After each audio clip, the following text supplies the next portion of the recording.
कृष्ण और सुदामा की अनसुनी कहानी। सुदामा ने एक बार श्री कृष्ण से पूछा, कान्हा, मैं आपकी माया के दर्शन करना चाहता हूँ, कैसी होती है?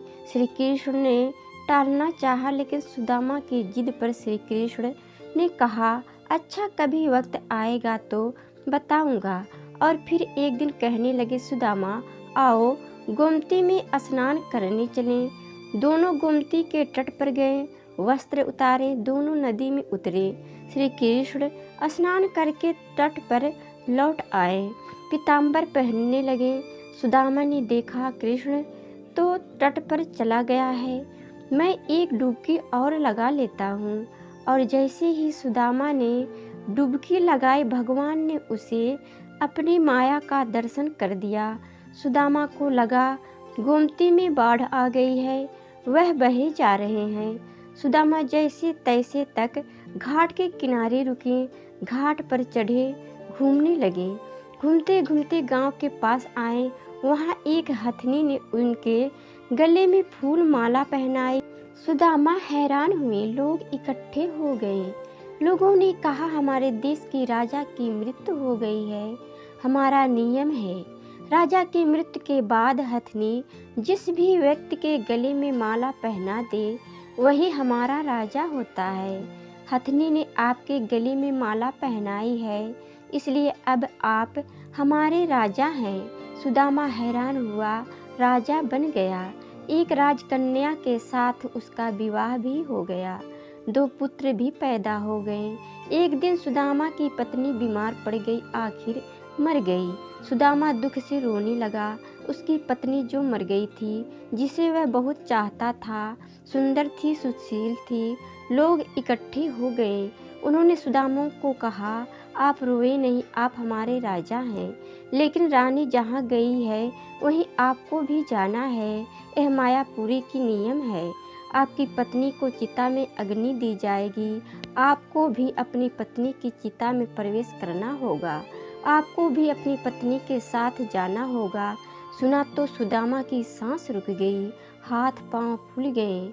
अब मुझे भी मरना होगा, मेरी पत्नी की मौत हुई है, मेरी तो नहीं, भला मैं क्यों मरूं? यह कैसा नियम है? सुदामा अपनी पत्नी की मृत्यु को भूल गया, उसका रोना भी बंद हो गया। ऐसे डूबे गए चिता में, अब वह स्वयं की चिता में डूब गया। कहा भी, भाई, मैं तो मायापुरी का वासी नहीं हूँ, मुझ पर आपकी नगरी का कानून लागू नहीं होता, मुझे क्यों जलना होगा? लोग नहीं माने। कहा, अपनी पत्नी के साथ आपको भी चिता में जलना होगा, मरना होगा, यह यहाँ का नियम है। आखिर सुदामा ने कहा, अच्छा भाई, चिता में जलने से पहले मुझे स्नान तो कर लेने दो। लोग माने नहीं। फिर उन्होंने हथियार बंद लोगों की ड्यूटी लगा दी। सुदामा को स्नान करने दो, देखना कहीं भाग न जाए। रह रहकर सुदामा रो उठता। सुदामा इतना डर गया कि उसके हाथ पैर कांपने लगे। वह नदी में उतरा, डुबकी लगाई और फिर जैसे ही बाहर निकला, उसने देखा माया नगरी कहीं भी नहीं। किनारे पर तो कृष्ण अभी अपना पीताम्बर ही पहन रहे थे और वह एक दुनिया घूम आया है, मौत के मुंह से बचकर निकला है। सुदामा नदी से बाहर आया, सुदामा रोए जा रहा था।